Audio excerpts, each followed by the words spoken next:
afternoon, Ma'am Bobby Rosie Good Duterte. afternoon. And thank you for accepting our invitation to conduct an interview with our subject Educating. And we are from Aklan State University, Banga campus.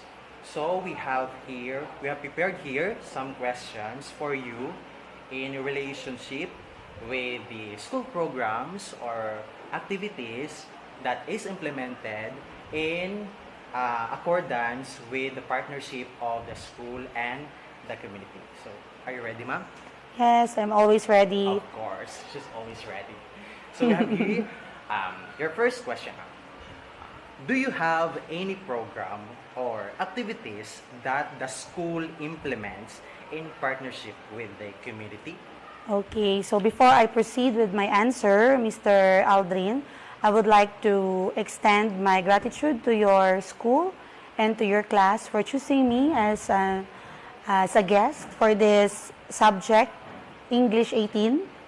I think this is a very good intervention or approach to be with teachers or innovators in the field that can help you and can share our insights and input related to your subject. So with regards to your question, if I have activities in partnership with the community, okay, for the benefit of everyone, I have this sustainable iRise innovation. iRise stands for Reinforce, Innovate, Serve, and Empower. This innovation was already recognized as one of the best notable practice in the whole Philippines last 2022. And it is an independent innovation. And of course, I am supported by our school and strengthened with partnership in our community.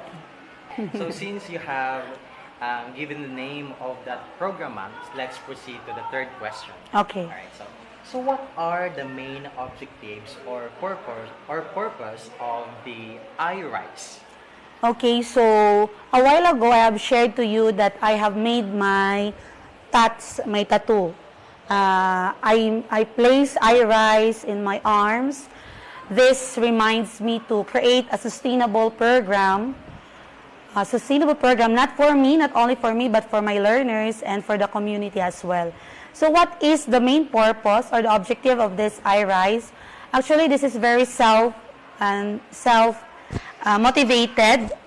This is very emotional because year 2018, as I can still recall, I have experienced a personal problem that really, let me say, and I'm sorry for if this mean negative for others, okay, but I have experienced a personal problem that for others they might say it's degrading in being a professional, and I have experienced bullying, persecution during the time, both from the community and my professional environment.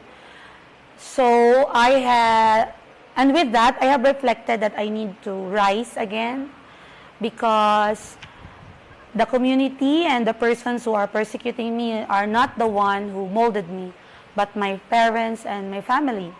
And at that time, I am already awarded as one of the most outstanding teacher of Aklan 2017. So with that problem, I was encouraged and motivated to create this iRise innovation. So it has six pillars to be exact, and it focused with the professional development of teachers at first. And during pandemic, one of its highlight is the Tri-C School. Tri-C School wherein it highlights the partnership between the school and the community. Wow. So indeed, with the help or with the support of our family, friends, and relatives, we can all rise and shine. So here's our next question, ma'am. So what are the activities undertaken under this program, iRise? So just like what I have said, iRise is a 5-year development program, and it's the only 5-year development program presented to the National Educators Academy of the Philippines, wherein it started year 2016. No? Kasi it's a vision. Then, nag-start ang implementation with SANAG. SANAG is a service-oriented achiever nurturing at-risk guro. It is a school-based reward system wherein the main purpose of that is teachers should be given proper recognition. So if their achievements or efforts is being recognized, so they will work better. Okay? And they will make their work ethics upgraded in every year. They will be inspired. Then secondly, we have this Padungog. Padungog is a school-based recognition of milestone of both teachers and students. Then the Tri-C School. Tri-C School is one of the pride of iRise. It's a three-interventional approach. So Tri-C School means three. The first is the contextualized videos, wherein I made our own videos for our learners, especially in my field, MAPE or PE and health. During pandemic, we are very challenged how to deliver our lessons, especially with the performance task. So we do contextualized videos suited to the level of our students, especially those who cannot get their modules or they need to sustain learning at home. Then we have this fitness pantry. So as you can see, I have there files of books and fitness materials. You can look at that corner later. Wherein students can borrow books and other references and materials for free. So during pandemic, we have this community pantry. Did you hear about that? But in our school, we have this fitness pantry in order for them to borrow those materials. Then we have this learning delivery mode as one of the activity in Tri-C School, wherein we reach out students with difficulty of finances when it comes to getting to school to get their modules during pandemic. So we have this team. I have a team members from the junior high school wherein we visit students at their own pace, the door-to-door delivery of their modules for free. And we have this Banaag. It's the higher level of reward system. It deals the partner for this innovation is the local government unit of Banga, and it involves the whole district of Banga. Hindi na siya school-based, lahat na buong Banga na. And the last one on progress is the District Coffee Table book. It's a book of knowledge wherein we research about a 5 years back accomplishment of all MAPI teachers in the district of Banga. So we filed their accomplishments. So that's it. It's all about the 5-year development plan. Wow. You have mentioned earlier, ma'am, about the fitness pantry. Is that has relationship with your Pisong Share for Fitness? Okay, so Pisong Share for Fitness are, for example, it's an umbrella. So, ano lang siya, isang, kung sabihin ni Sayay, kasaw o taimaw, or kung sa Shine, hay sidlak idadlaw ay parang bonus na lang yung Pisong Share for Fitness. Kasi mahirap siyang i-sustain because it's an independent program. So there's no fund. The school has no fund for that, iRise. So we need to tap stakeholders in the community. So aside from tapping them, it is one way of inspiring them also to share their blessings in a way that an innovation which is, I can say that it's productive and it will leave a legacy. And just 1 peso. So it means a lot and it created an impact na piso at ay, grabe ang impact, diba? Yeah. So, balik po tayo dun sa may iRise, no? And ang dami niya kasing pillars, no? So, how often are this activity conducted?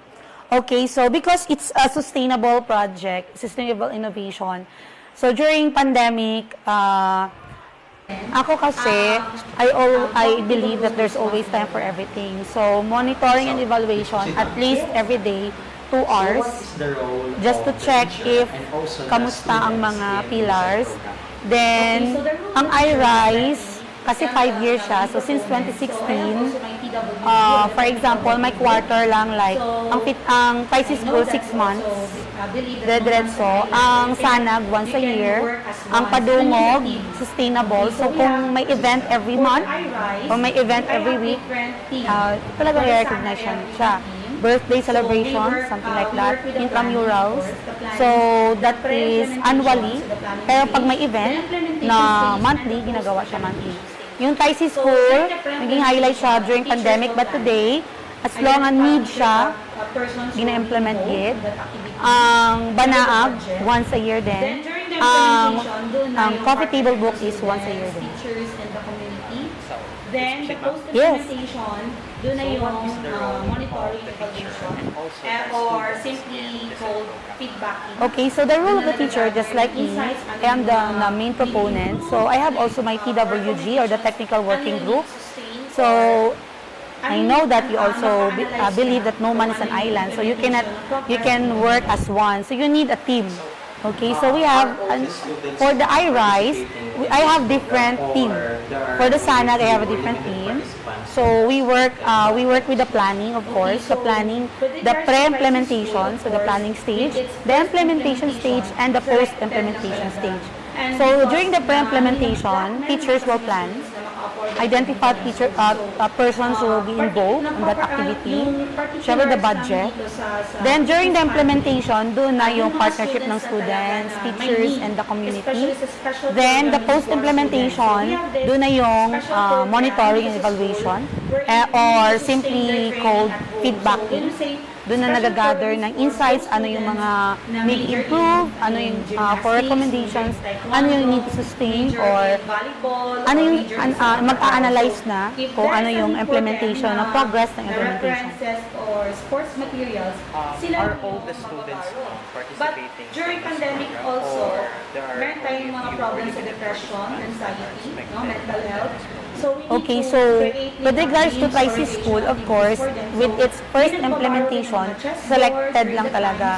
And because hindi naman, meron naman kasi mga students na maka-afford naman pumunta ng school. So, yung particulars namin dito sa fitness pantry, yung mga students na talaga na may need, especially sa special program in sports students. So we have this special program dito sa school wherein we need to sustain their training at home. So when we say special program in sports, those students na major in gymnastics, major in taekwondo, major in volleyball, or major in sepak takraw. So if there is a need for them na references or sports materials, sila lang yung magbaborrow.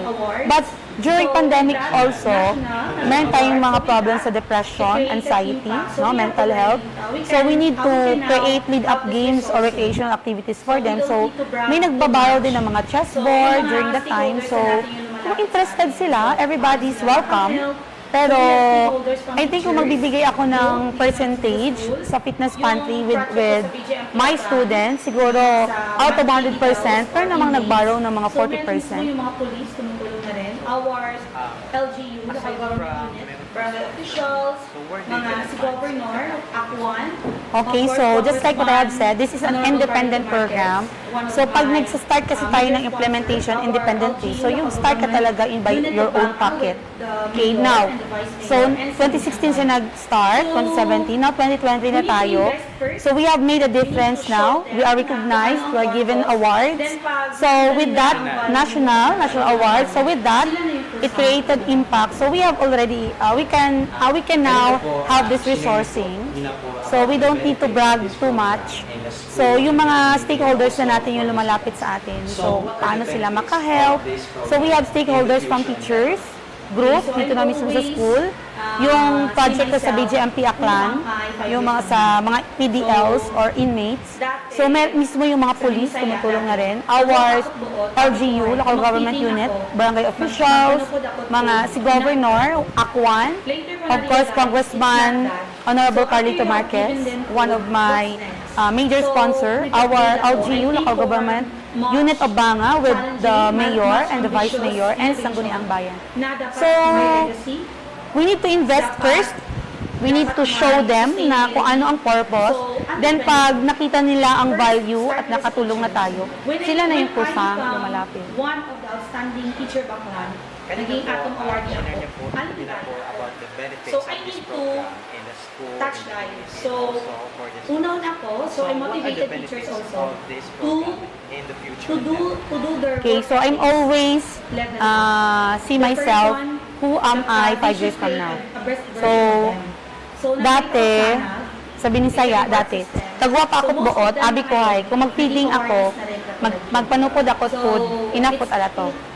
Later ko na-realize, it's not that. So after you have given them food, what's next?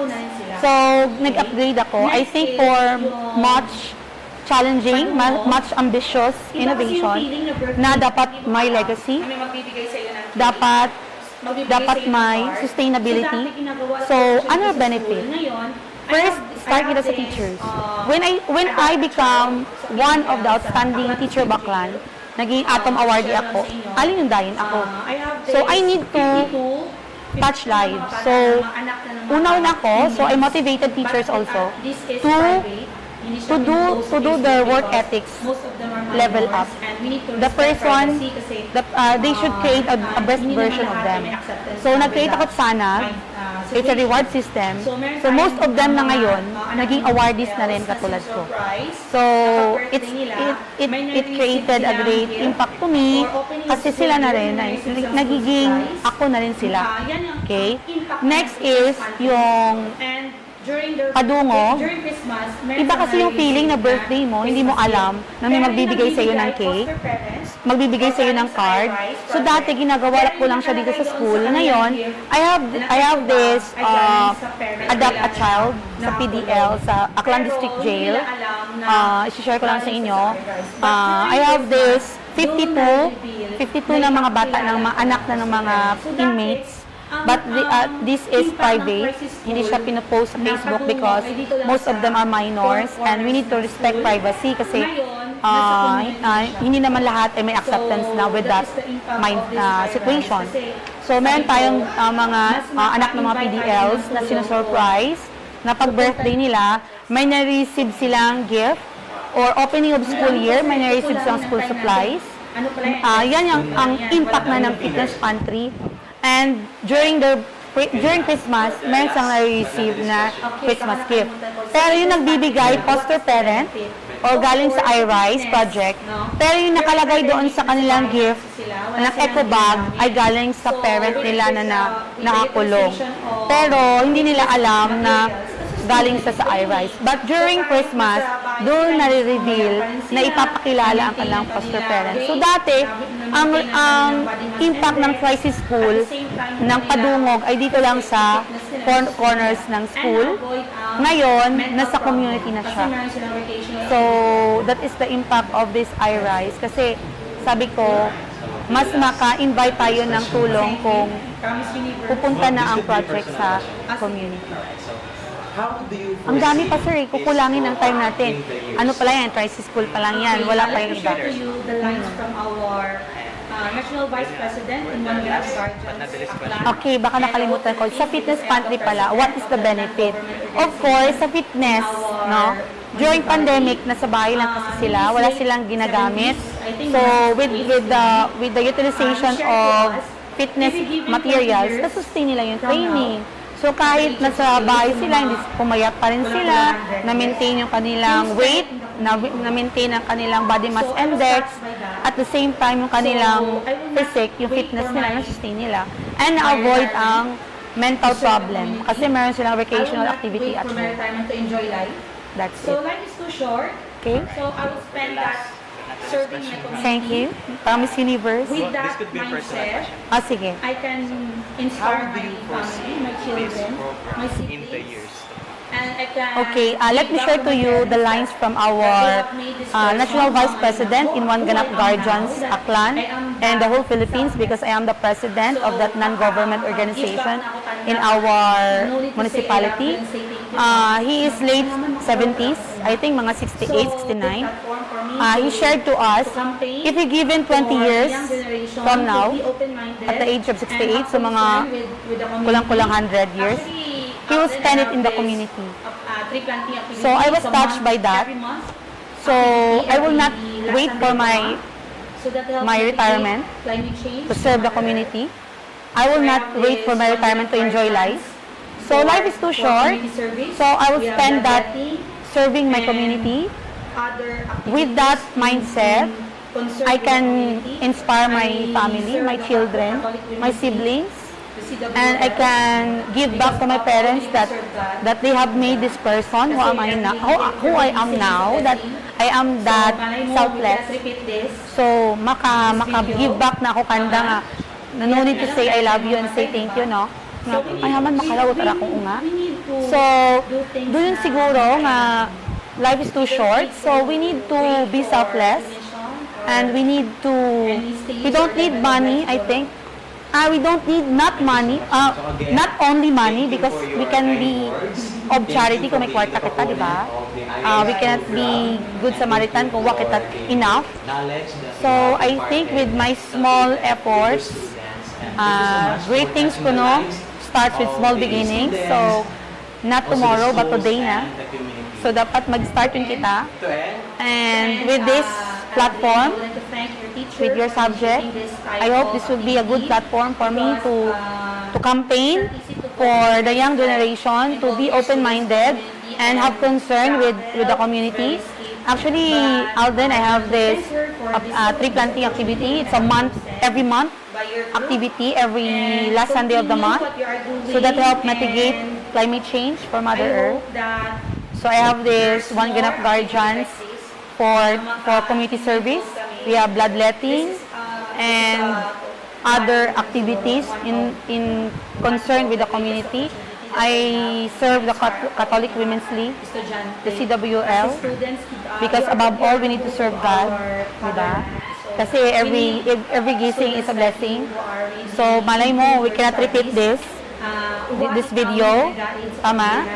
Hindi natin alam kailan tayo mamamatay, di ba? So we need to do things na hanggang kaya natin.